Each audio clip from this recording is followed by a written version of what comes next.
And that's part of the new patient appointment as well, is really collecting not only the dental health side of the new patient, but also the personal side. Like, who is this patient? What are their expectations coming to the dentist? What are they really looking for?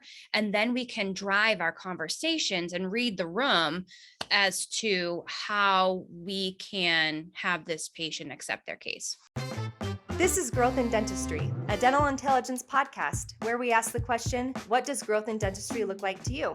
I'm Katie Polson, a dental hygienist and your host.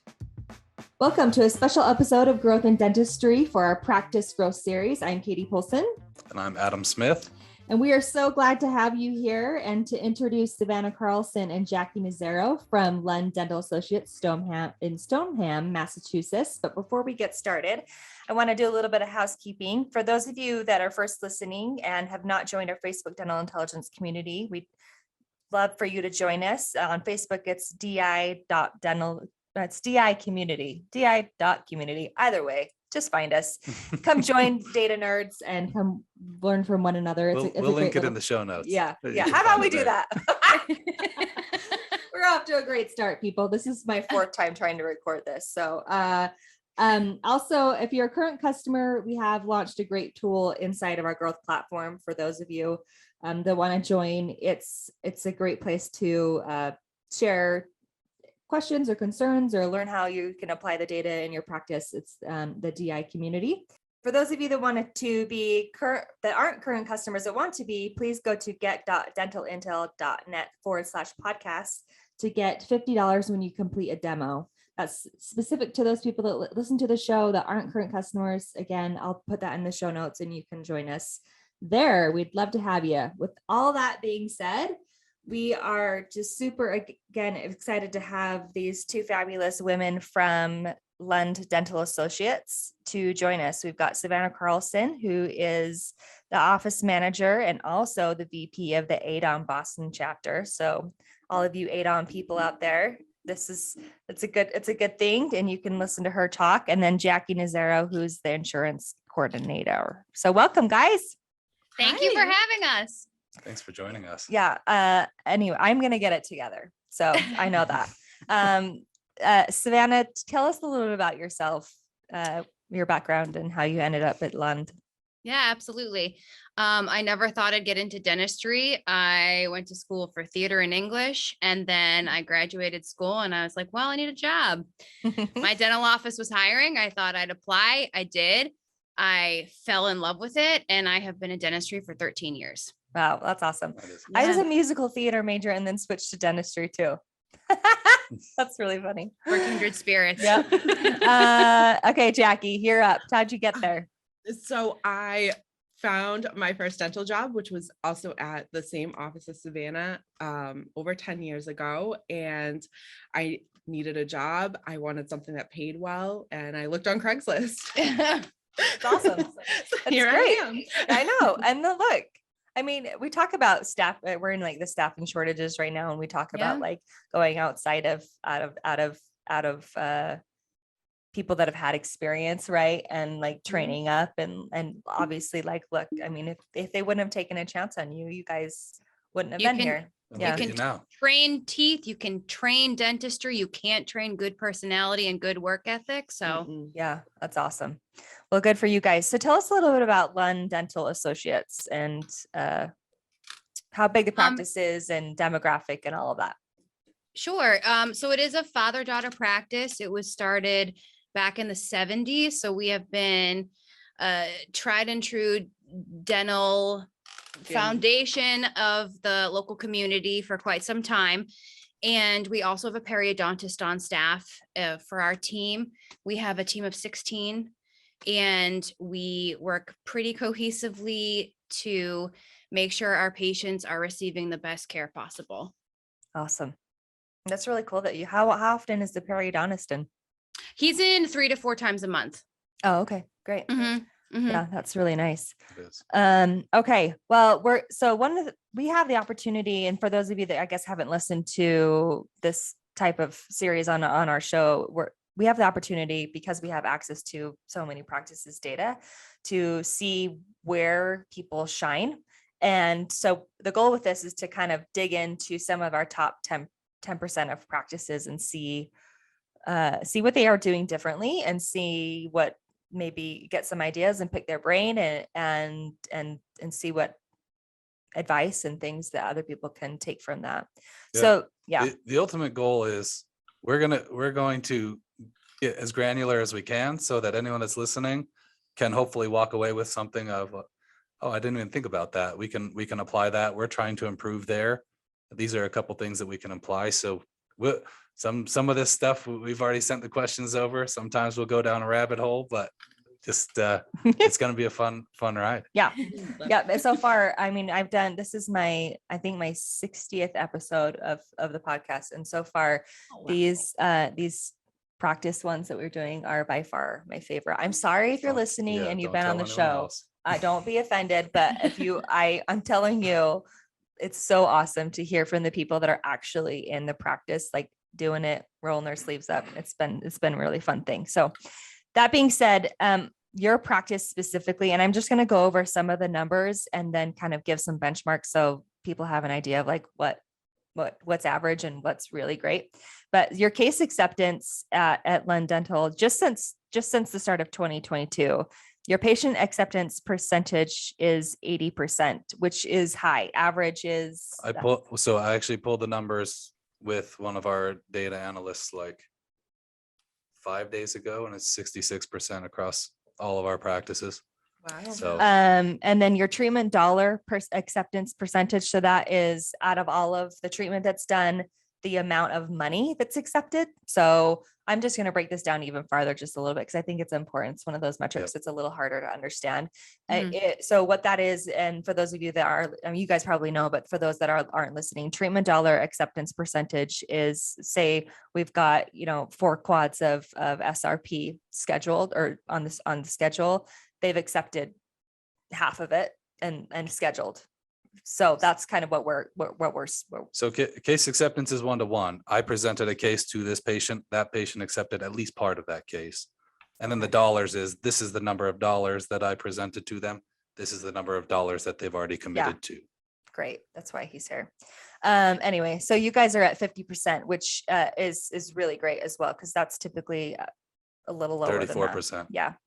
And across then all our practices. So that's interesting. 16% higher on both. Yeah. And then same day is the amount of work that is scheduled out or done that same day. And that's 40%. So, and that's really, and typically that's low 30s.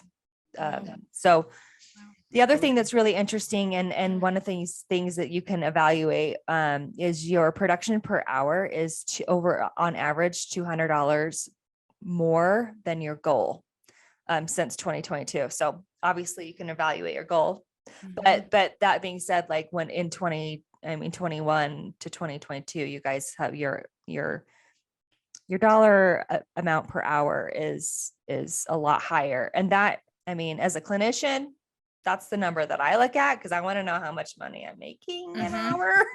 Absolutely. But anyway, so that being said, that's why you're here. You guys are doing amazing things. What is the process, I guess, from start to finish for case acceptance? Because it's not just when the doctor gives the treatment. So give us that. True. I loved this question because it really made us step back and reflect on what we're doing. And, we always, have conversations with the group, but getting to put it in order and doing it step by step was a really great way of reflecting. So first off, education starts right from the second the patient gets in the back. We have wonderful technology. We use the iTero scanners, we use intraoral imaging, and every single patient, every single year gets an oral health scan. And what does that do? That automatically lets patients in our office see what's in their mouth. It's not just the old-fashioned x-rays, even if they're digital x-rays, no one can read those, So being able to give patients point of view that they can actually see what's in their mouth is huge. It speaks for itself almost. you know, they see it on the screen. We have TV screens in all of our operatories that they're able to put the scans on or the intraoral images to show our patients what we're talking about. And it lets our patients start asking questions and care about their care. So, you know, we do that. We do wonderful cleanings. We educate our patients throughout the cleanings.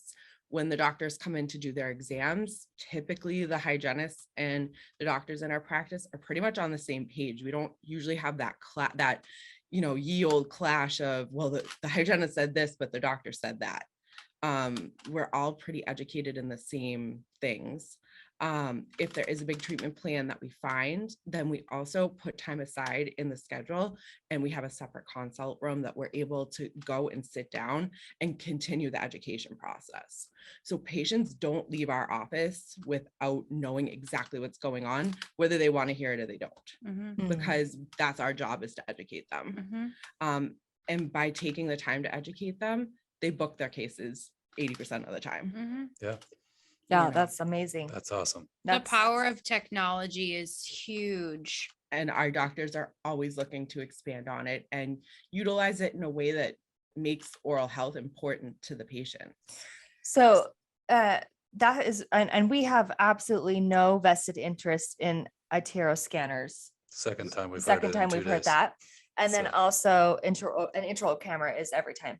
Yep. So obviously the power of imaging is a huge thing. Mhm. It's a really big deal. How do you guys, it's one thing to say we take pictures on people, and that's how our case is, but how do you get your team on board to take the photos? Because I've been in a practice and we've done intraoral photos, but then I'm like, well, I just don't want to do it right now. And how do you cue it up to the patient as well? Yeah, Of how do you like, tee it up to we're the gonna patient? we're gonna spend the next 30 minutes taking pictures of your mouth, right? Yeah. Like, so I don't think it's I don't think it's whether it's a question of how, if the patient wants to do them. It's just a routine part of the appointment at this point. Our hygiene team has a checklist that they go down from start to finish, what happens in the beginning of the appointment, all the way to when the doctor comes in for the exam portion, and then completing the visit with the patient. And that's from the very first appointment. So Mhm. they are used to it as soon as they walk in as a new patient. That's what we do for our first patient appointment. Mhm. yeah. So And the technology is not a surprise to our patients. Yeah, And it's you- not really a you mentioned- requirement. And Yeah. you mentioned before we started recording that the new patient appointment, you're not even doing the cleaning there. It's really just, let's get where you're at. Let's give you a good picture of that, right? And then Yeah. what you need. So Absolutely. Yeah, And talk to again- us a little bit about the way you guys manage your new patients, because this is something we've talked about in the past with other people, and we're definitely seeing a trend that Sure. people that take more time with a new patient their case acceptance is higher. So I mean, this is correlation. case at this point. acceptance, Yeah. reappointment rates, all of the things that everyone's really trying to affect, those naturally are following the amount of time that they're investing into educating the patient. Yeah. So So Mhm. what is that new patient experience like? Because it is very interesting to know that, you know, many of the practices that we have talked to that are succeeding have take more time with the patient, and it has increased the case acceptance, and like Adam had just said, it increases everything. So what is the philosophy behind taking an hour and not having it be on the hygiene schedule? Sure. I mean, it all starts with the first initial phone call. Our front desk team is very well versed in what happens during that new patient appointment, and education for that new patient starts at that first phone call. We let them know exactly what's going to happen during that visit, so there are no surprises. And we do let them know that the hygiene oral wellness cleaning is not done at this first visit. As new patients to the practice, adults need all different types of care. We can't just assume every adult coming into the practice or every teenager or child is going to need the same required prophy. do And do you ever they get get a- pushback on that from patients of We- I'm not getting a cleaning? Yeah, we definitely do. But we further explain there's a lot that's going to happen during your new patient visit. You're going to, we're going to update your x-rays if we don't get them from a previous provider. We have this really cool technology that we are going to show you everything that's going on inside your mouth in a 3D version. And it's interactive. So you're going to be able to see what we're seeing too. Mhm. And typically when we explain the depth of the appointment, there is an understanding of, okay, this is going to be very comprehensive. And I know that I'm going to get the full scope of care Sure. at this practice. And if that's not what the patient's looking for, that's also okay. Yeah. Mhm. We want a certain type of patient. We want patients that are going to be on board with our philosophy. That was going to be my next question. Does Yeah. it ever lead to patients being like, oh, I just need a cleaning, Yeah. and having them leave? And ultimately, it seems like you've built a practice of patients who are willing to accept treatment, are willing to come back, are willing to stay loyal to your practice. So you're kind of Mhm. weeding out the ones that might not fit into that. Correct. And we're not insurance heavy either. So we only are in network with 2 insurances. And with that, we're also able to educate the patient ahead of time of that as well. So we're not one of those practices that are like, oh, we take everything. No, like we're not going to trick somebody to come here. We explain it ahead of time. We'll Mhm. come, yeah, well, I just wanted to point out one of the other metrics and then we'll come back to this case examples, but I think it really is important in this space, is that your guys' pre-appointment percentage out of your 2,500 patients that you have in your practice is 84%. So that means that 84% of the people in your practice have an appointment for the future. And that number is insane. Mhm. It's really, Thank you. really high. Really? Oh, yeah. It's really high.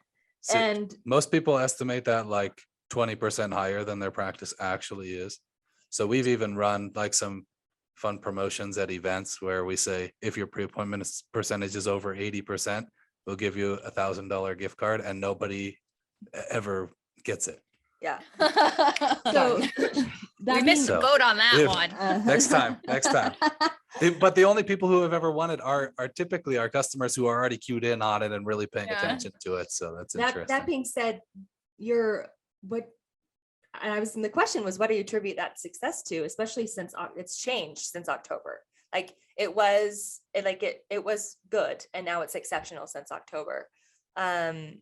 So I don't know if there's anything you can think of that has changed, but obviously there's one thing that's apparent, is that the patients that come to you from before they even are on the phone and they make an appointment and you set the expectation as a new patient, they at that moment are like, okay, this is the kind of office I want to be at, or this is not the kind of office I want to be at.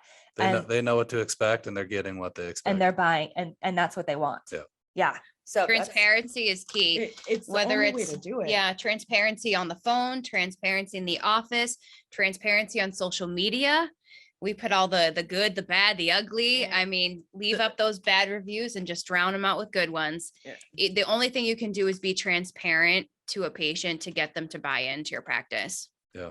I see some confusion here a lot with people that I've worked with in the past of, well, we want to do cosmetic cases, but we also need to stay full. So we're going to accept Medicaid and we're going to accept all insurances, but we really just want to drive a lot of cosmetic cases, but they're not creating any like streamline, like this is who we're going after. So they treat all the patients the same because they don't know who needs the cosmetic patient cases. And they end up, because they're treating someone who just wants to get in and out the same as someone who might be more interested in kind of that overall health, they end up making one person upset, and there's dissonance there of what the person was hoping for and what they actually got. It sounds So- like you guys have really dialed into the type of patient that you guys want in your practice. I mean, it takes all kinds of patients, and we need those patients that just want to come in for hygiene, and that's fine. And there are patients who leave and we tell that they need something, and we hope that we've educated them enough. Basically, we ask ourselves, what didn't we educate you on to make you do this, to take care of yourself? It's not for us, it's for you. And the notes from the hygienist are huge. We don't want to talk to someone about Invisalign 600 times, they're just gonna be like, they're just trying to sell me Invisalign, you know? Yeah. So making sure that we read the notes ahead of time and know what that person requires is huge as well. And that's part of the new patient appointment as well, is really collecting not only the dental health side of the new patient, but also the personal side. Like, who is this patient? What are their expectations coming to the dentist? What are they really looking for? And then we can drive our conversations and read the room as to how we can have this patient accept their case. Yeah, It's really good. that's awesome. So I want to go back a little bit to like instilling all of this stuff into your employees. Mm. And the handoff between like the hygienist and the dentist is like, it's super important to me. It's something that I talk about a lot, but how does that, I mean, it obviously works well because you said the hygienist and the dentist are on the same page, but that obviously is happening across all team members. So what do you guys do to get everyone on the same page and make sure everyone's educated, and make sure that so many dentists diagnose differently, if that makes sense. And you have to kind of know how they diagnose. You have to know what they would do within a certain situation. So if that question makes sense, help me understand how you guys do that. That's a really wonderful question, actually.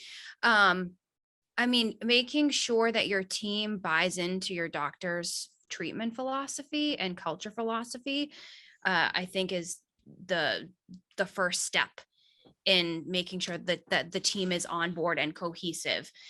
In terms of when the doctor comes in, the hygienist and doctor being on the same page, all of the hygienists have the same dental hygiene note that they use for every patient.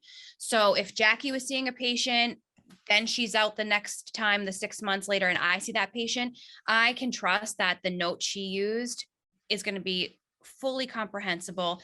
It's filled out properly, and I can just pick up where she left off with seamlessly. So it really comes down to a lot of great note taking as well. That seems simple, right? And Yeah. and to those of you that might not be somebody that does notes in your practice, it might seem like, well, duh, but I'm telling you, like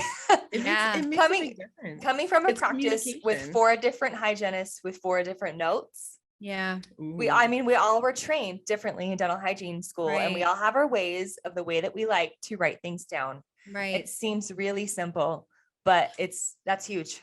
And you bring up an interesting point. Everyone has a different way of how they like to process information and take the note.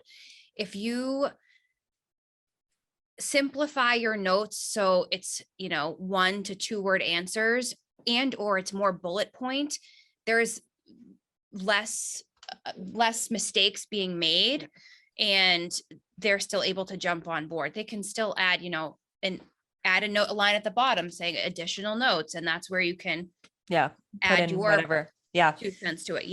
I love that. I mean, it's not something that I think about, that I don't think ever gets talked about, but it is ingrained in us in school to take specific notes. And then when we go to a different practice and we leave that, it's really kind of nerve-wracking for a lot of us. It's really stupid. But as they're talking, I'm like, well, no wonder. Like, you just have to be willing to adapt to what the practice is doing. Yeah. I mean, the other thing is we also schedule time for team meetings. I think that's a huge thing about our team. I mean, our doctors take time out of production time to block meetings, and those meetings can range from something new she wants us to know about a procedure she's doing, to the front desk talking like, I'm going to do one about personalities in the workplace in a couple weeks. So we all have our hands in the office. We're all important parts of it. So by understanding each other and the jobs that we do and the personalities that we have, we can all work together. It's not perfect. It's never going to be perfect. Yeah. We'll always have hiccups, but owning the hiccups and moving forward as a team makes a huge difference. Team meetings are huge. How often do you guys do those, and how long are they? So every department has a meeting once a month. So dental assistants they have an hour to an hour and a half meeting. Hygiene, same thing. Front desk, we have a little more flexibility where in between patients, we can all get into Huddle. our little bubble and have mini meetings, we like to say. Seems like we have a big meeting about once a quarter. Yeah, and I mean, other than that, we'll have that, yeah, like Jackie said, a big meeting once a quarter. But in terms of meeting with our clinical team, it happens once a month. And we also have a whole office team meeting once a month as well. That's big. That is. Yeah. Most practices are just doing one. I mean, if they do a team meeting, it's once a month over a lunch break for probably an hour to 2 hours, and it's the whole team. Mhm. But I think it's really valuable that you're breaking people out into departments, because it's quite often where a lot of the time the meeting is being like taken up by something that is not relevant to the rest Right. of the team. And then they're kind of like, why am I here? Right. And so you can take the time in your staff meetings where everyone's included to do something that applies to everybody. Mhm. That's a And big deal. And taking that time and investing it in your team and in their education, that helps with the buy-in of the practice. Yeah.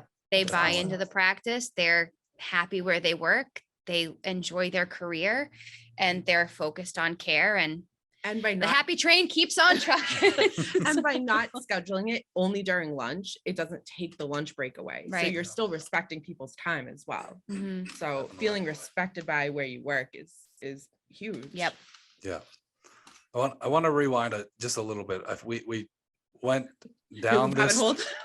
we went down this path, and then I don't think we've quite went far enough down this path to give like the full value of it from what you guys are doing. But the new patient appointment, Yes. you mentioned, okay, no cleaning.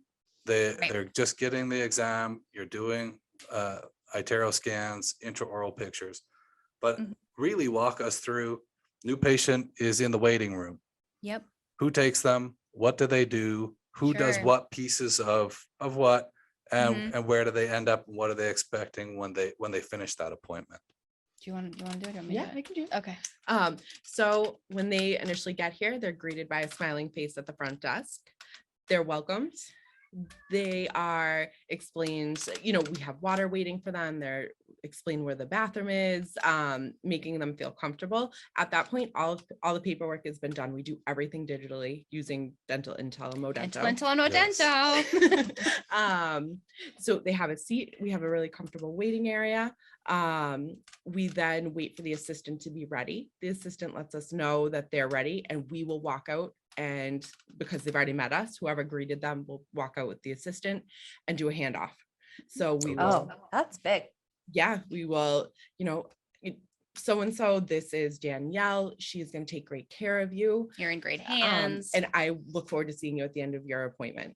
Then the assistant introduces themselves again, and we'll walk them back, give them a tour of the office so they know exactly what they're walking into. We have a CEREC machine.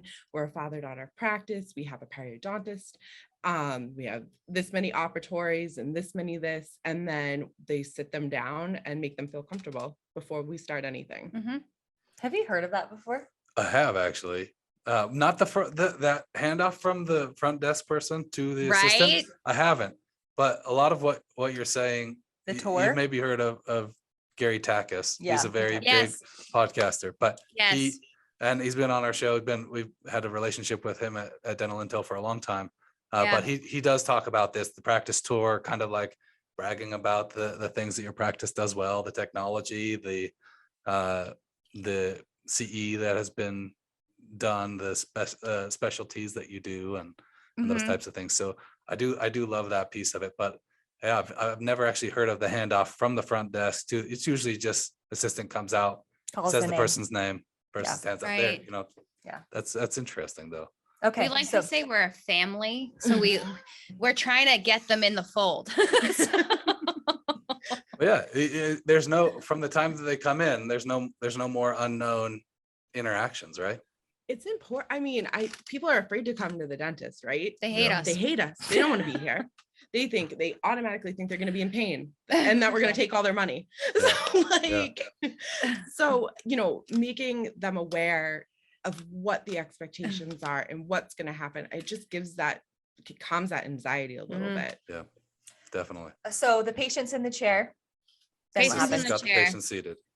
Doc comes in, Doc has read all of the Modento new patient forms prior to Nice. coming into that patient. We have utilized the Modento software to add a lot of our own personal questions so the doctor can get a sense of where the patient's dental anxiety is, where their interests are in terms of care. Like, is this person just coming in because their kid's getting married next month and they want to whiten their teeth? Mhm. So they go in having a little understanding of the patient they're seeing. And you just have to have the conversation with the patient from the get-go. So the doctor introduces themselves, mentions things that they've read during their new patient paperwork, which is huge. If a patient is taking all that time to fill out 5 to 10 pages of new patient paperwork, you better acknowledge it. It's that's not a so small big. time investment to That's do. so big. There's so many times where like I have really bad seasonal allergies, right? I'll go to the allergist and I'll fill out all this paperwork that basically says exactly what I'm dealing with. I sit down. He's like, so tell me what's going on. I'm like, I literally just wrote that all down for the last 30 minutes. Like, Right. so that's Right, huge to actually read it. And we can then use that to, in your experience, how much better would it have felt if the doctor said, I saw on your paperwork, Oh, you're yeah. experiencing X, Y, Z. Then next time you ask me to update that, I'm like, yeah, of course I'm going to update it. Like he's paying Right. attention to it, right? Yeah. It's not like, Right. well, I updated it last time and you didn't even read it. Right. It also is efficient. It takes less time with Yeah. the patient. Absolutely. Absolutely. So the doctor will introduce himself, get an understanding, and then really, talk up the assistant or the hygienist that is seeing them. He's saying, Suzanne is going to take great care of you today. We're going to update your x-rays. We're going to do an oral health scan. If you have any questions during that time, please don't hesitate to raise your hand and let her know. Ask away. We love to educate our patients. And I'll see you at the end for the exam. Bing, bang, boom. Awesome. There you go. So back Off to and the running. assistant. That's awesome. Off to the assistant or the hygienist, depending on who's taking all of the diagnostic records. And then the doc will come back, ask how their visit is so far, do their hard tissue exams, do any treatment planning.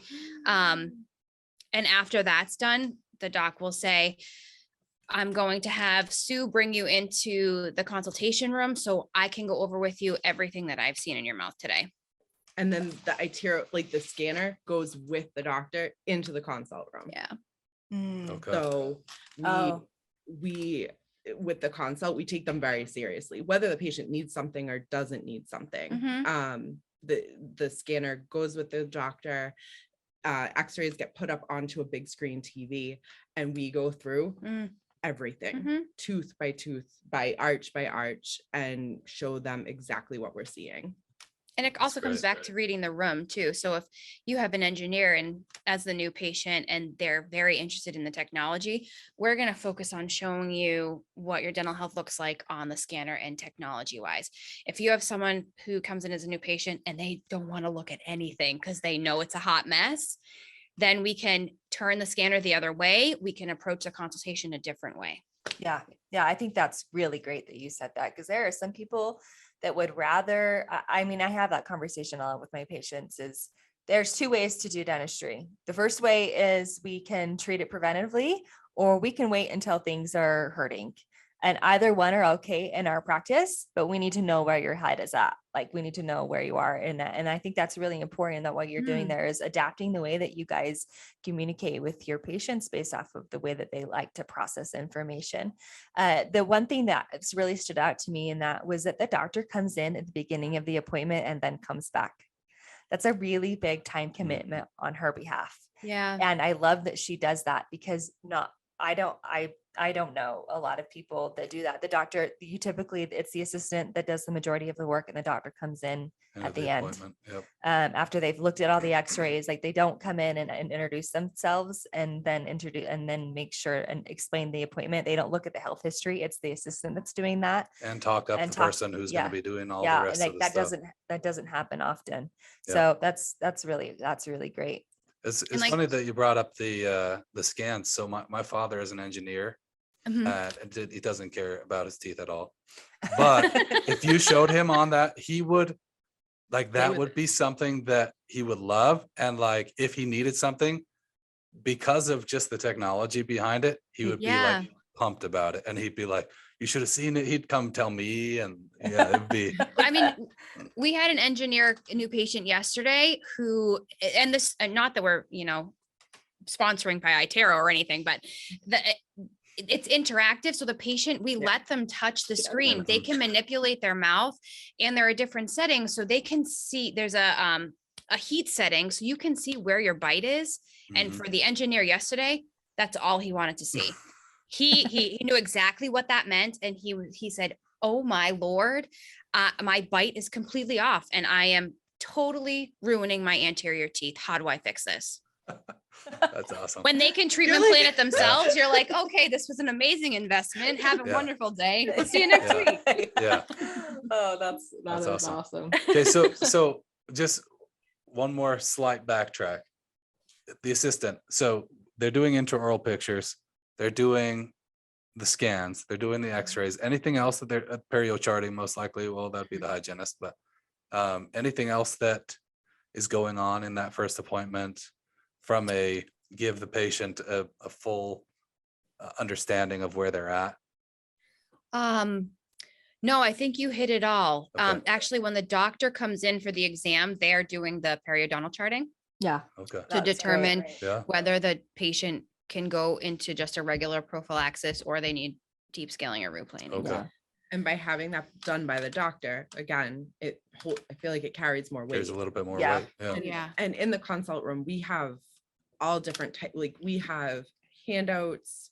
We have, like Dr. Carey yesterday did a consult with someone who needed DSRP, and she sat down with the form that has everything on it, and with pictures, and she was like, this is what's happening.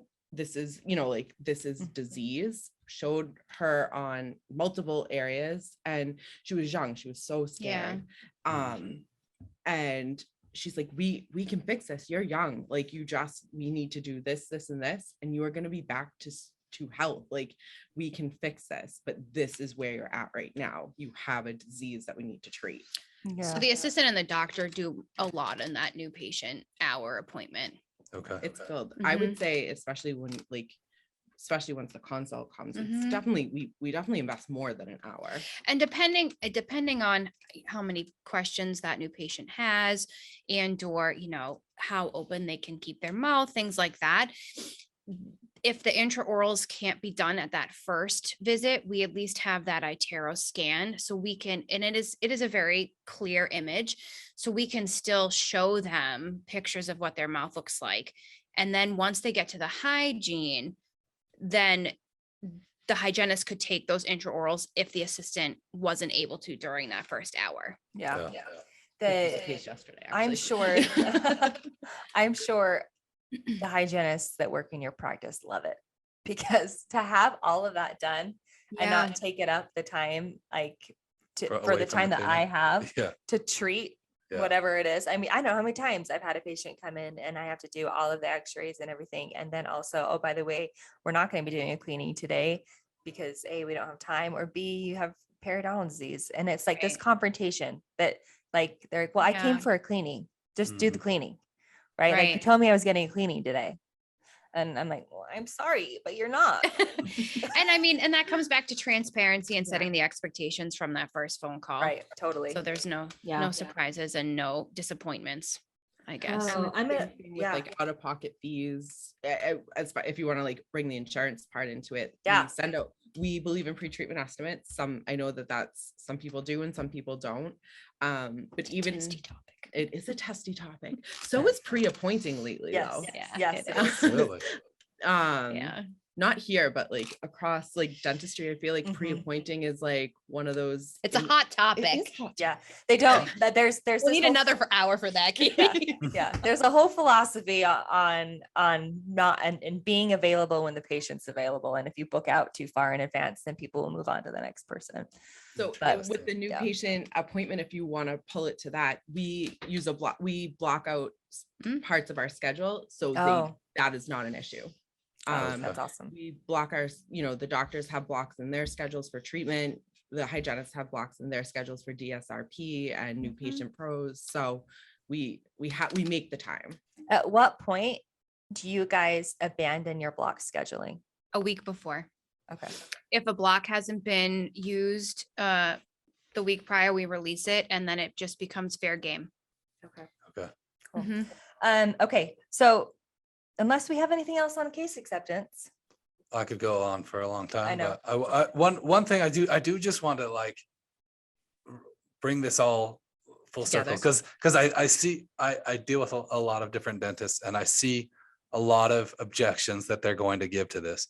They're going to object that I need more new patients, and this is going to possibly limit my number of new patients if I create some friction here. Yes, that might be the case, and you both even indicated that it might be the case that you lose a few new patients because of this.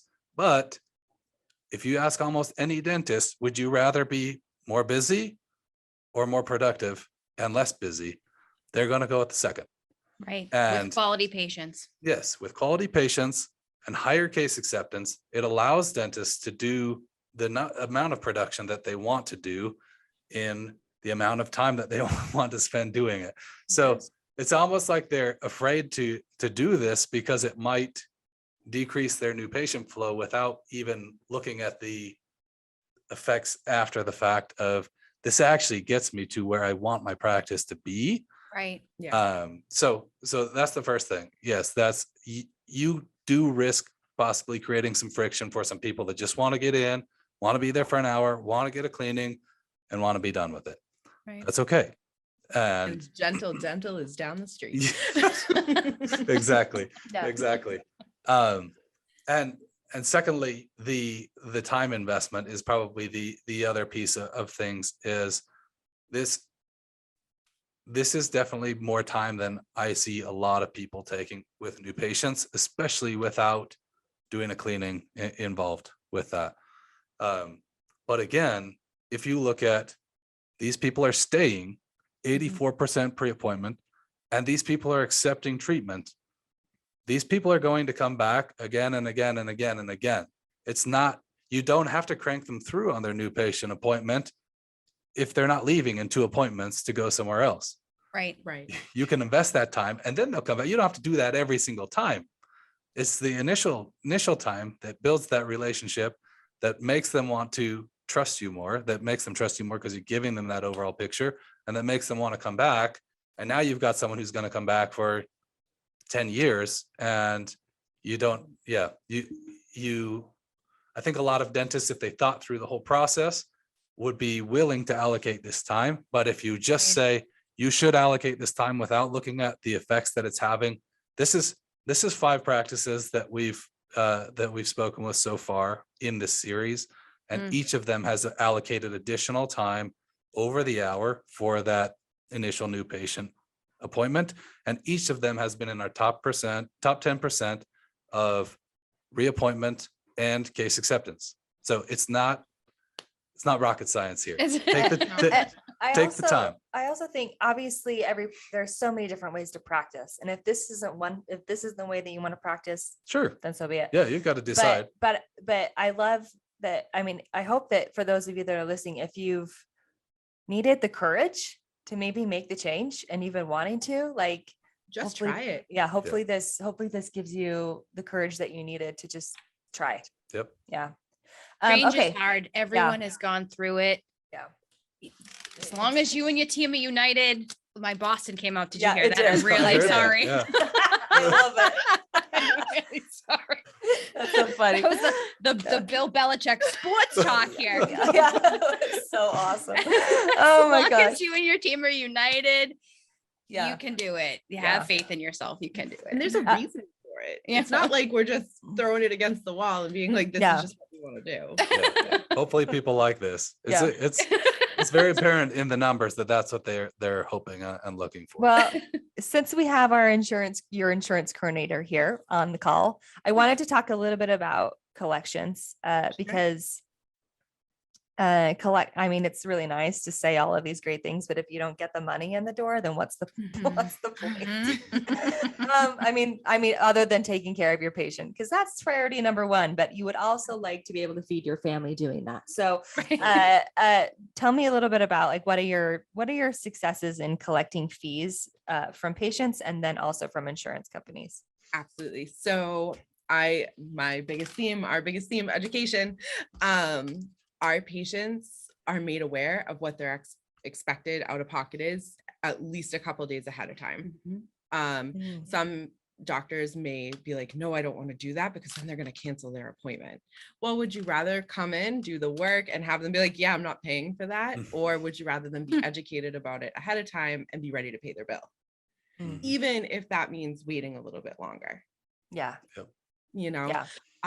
So sorry, do you guys do you deal with a collection agency at all? Like, we do have one. I would Very say rare. there's do you maybe have to use 4 it? patients out of our 2,500 patient there base you go. that, Yeah. That's what that Have looks to- like. That's what So- that looks like when you wait and you wait for them and to be typically ready it's to pay for patients it. that have moved and we don't have their updated contact info. Yeah.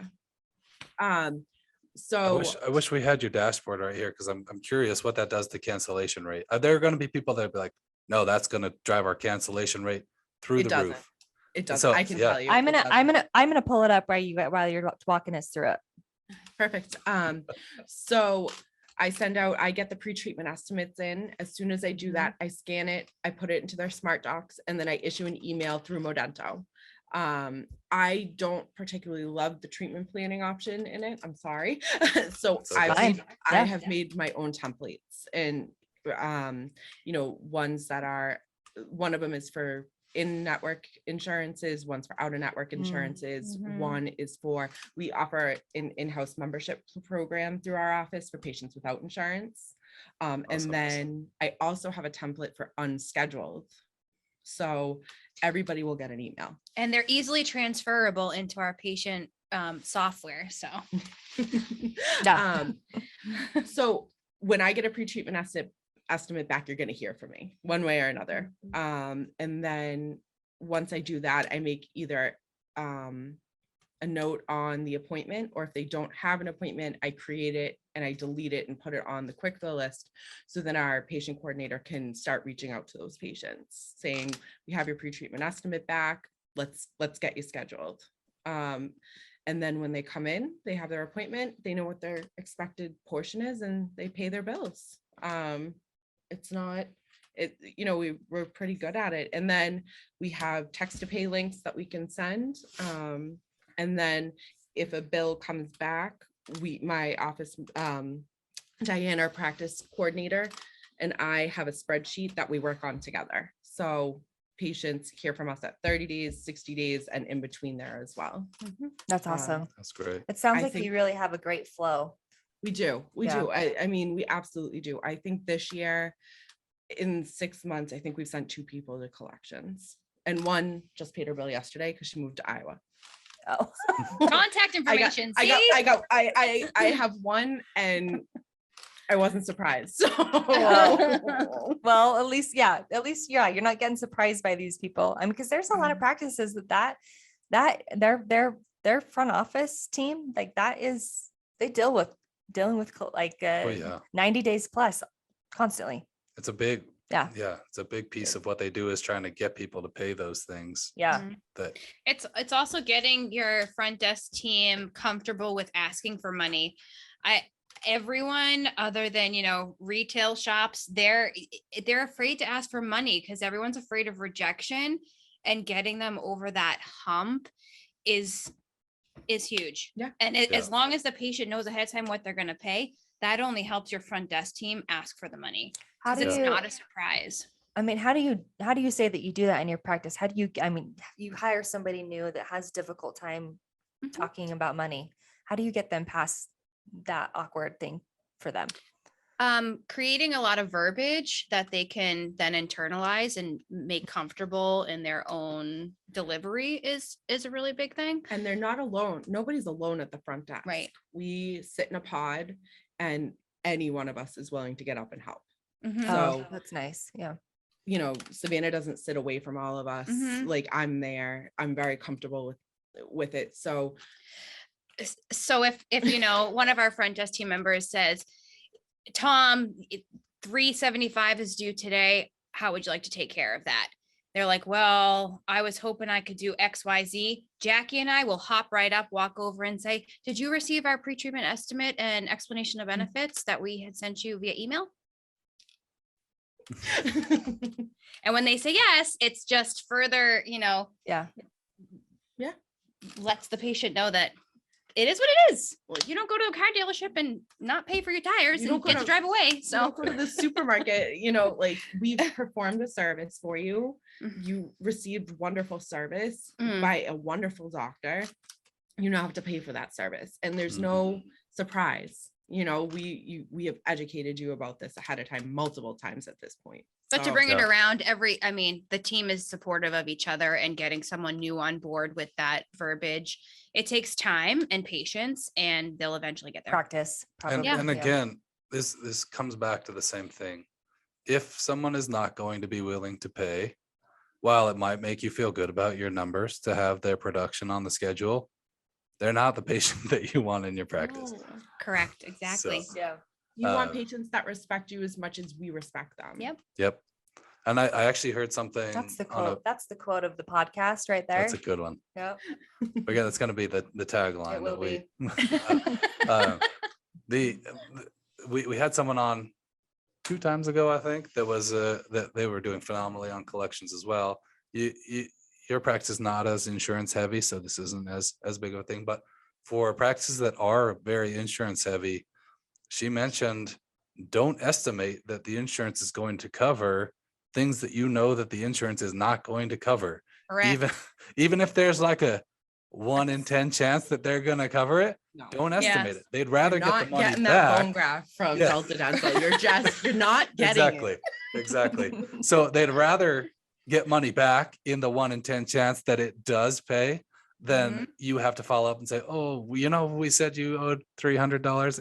You actually owe $150 more because the insurance Right. didn't pay. They don't Right. understand that very well. So I feel That's like a big another key. thing that Well- we do for our patients that I know that I've worked in offices that don't do this is as soon as you have a credit on your account, you will get that money back. Mhm. We Yeah. do not hold. Well, I I don't. when I first started and I saw you guys like literally once a week take out and write checks back to patients, or Mhm. now with Rectangle we can return it right to the card that we use. Mhm. Like oh, nice. I feel like that is unprecedented because Yeah, I definitely. worked for a doctor before that would get angry if you even attempted to tell someone they had a credit. Yeah, a lot of offices, it's like a once a year Yeah. house cleaning. Like, Yeah. No, I okay, run these that are all the people. Yeah. But it makes the patient trust Oh, trust yeah. you. Yeah. I know that if I overpay, Savannah is sending me that check. Yeah. I mean, there's not even a question about it.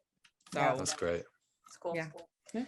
Well, I could have them on for another hour. Yeah, maybe we will. Yeah. Maybe we will. we could do part 2. Yeah. Hard to. Part 2. Okay, so there's one last question that we ask every single buddy that comes on our podcast. Okay. And it's because it means something different to everybody. What does growth in dentistry mean to you two at Lund Dental Associates? Ooh. Growth in dentistry at Lund Dental. Accepting new technology so that we can continue to educate our patients and further their oral wellness. It's awesome. Like That was Oral health. the third time. Mhm. That's Yeah, the third oral time health that, is- yeah. Oh, go ahead. No, I was gonna say that's when we've asked practices this question in the past, it's that answer. It's technology to help educate patients. It's awesome. That's where Modento and Dental Intel have Yeah. come in and saved the It's made- day. it's made a huge Really, difference. really. Yeah. Awesome. We Well, love to hear that. Yeah, it is for us because this is what we do for a living, and sometimes you never know if it's actually crossing the barrier, but we're grateful that it is I in your mean, practice. Metrics are the metrics and the technology are super helpful and so easy to implement. Yeah. The one thing I did not mention about the new patient that we've now established since we have signed up with Modento back in January is it doesn't just start from when they walk into the office. It's from the voicemail drop from Oh, Odento, really? Oh, from yeah. the dentist. So those are every huge. new patient gets one. Yep. Well, she and just a has to welcoming record it one messaging, time huh? and then Yeah, That's she awesome. recorded. I Everyone. had to record a general happy message. I said, be as happy as you can, smile through this. And then I just boop, boop, drop it. And if they listen to it, awesome. If they don't, it's going to be there at some point to just reaffirm their decision they made and come into the practice was a good one. Yeah. I love that. love it. So awesome. Well, you guys are fantastic. And I hope that Dr. London, Dr. What is the same last names? London Lund? Yeah, Okay. father, daughter. Yeah. I hope that they appreciate you. I'm sure they I'm Can do. you sure guys- they do. Yep. I love this. Can we take a selfie after? We're going to Yes, smile. yes, and we're gonna take a do it. picture. Yep. Oh, Yeah. yeah. Okay. All right. Well, this has been Growth in Dentistry, a dental intelligence podcast. Thank you again to Savannah and Jackie. And you can find the links to getting a demo or getting $50 for completing a demo. And also, what else was it? I need to add this. The Facebook group. Oh, Facebook group. Yep. On our show notes. And with that being said, I'm Katie Polson. Keep growing.